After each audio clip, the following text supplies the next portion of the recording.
রক্তে তৈরি হয়েছে এই দলটা। এই দলটা ওই যে কুণালের ভাষায় পালিস্টানের দিয়ে নয়, মমতা বন্দ্যোপাধ্যায়ের বুকের রক্ত আছে।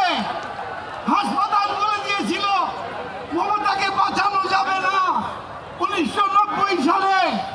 সেই মমতা এই জনগণের স্থায়ী আশীর্বাদে বেঁচে গিয়েছিল। মমতা বারবার এই 21শে জুলাই বারব্রাবন রোডে মমতাকে মেরে অজ্ঞান করে দেওয়া হয়। এইখানে বসে আছে সৌগত রায়, সেদিন কোন ক্রমে অজ্ঞান অবস্থায় মমতাকে তুলে নিয়ে গিয়ে হাসপাতালে ভর্তি করেছিল।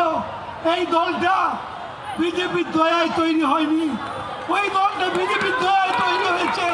এই দলটা তাকে শহীদ স্মরণে স্মরণ করার সঙ্গে সঙ্গে আমরা 33টা বছর পেরিয়ে আসলাম।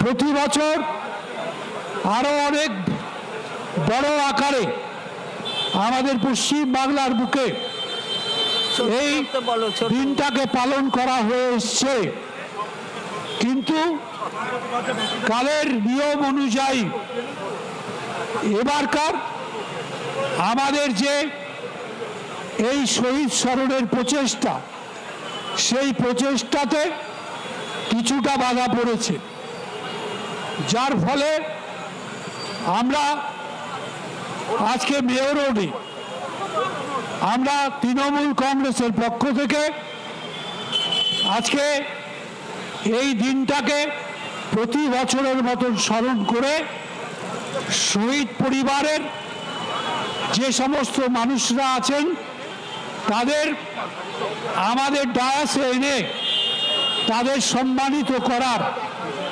চেষ্টা করেছি।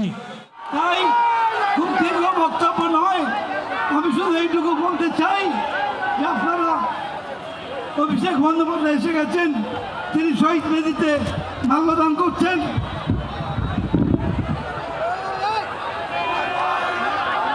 শহীদের রক্ত, শহীদের রক্ত, শহীদের রক্ত, অমর শহীদ তোমায় জানাই, তোমায় জানাই অমর শহীদ তোমাদের ভুলছি না, ভুলবো না। অমর শহীদ তোমাদের ভুলছি না, ভুলবো না। অমর শহীদ তোমাদের ভুলছি না, ভুলবো না। একটু পরে আমাদের হৃদয়ের নেত্রী মমতা বন্দ্যোপাধ্যায় আসবেন, তিনি বলবেন। আমি সকলকে সংগ্রামী অভিনন্দন জানিয়ে এলাকায় এলাকায় লড়বেন তো, লড়বেন তো, লড়বেন তো, লড়াই করার শপথ দিয়ে আগামী দিনের যাত্রা শুরু হবে। জয় হিন্দ, বন্দে মাতরম। মমতা বন্দ্যোপাধ্যায় জিন্দাবাদ, অভিষেক বন্দ্যোপাধ্যায় জিন্দাবাদ। বাংলার আওয়াজ, বাঙালির আবেগ, জি 24 ঘন্টা।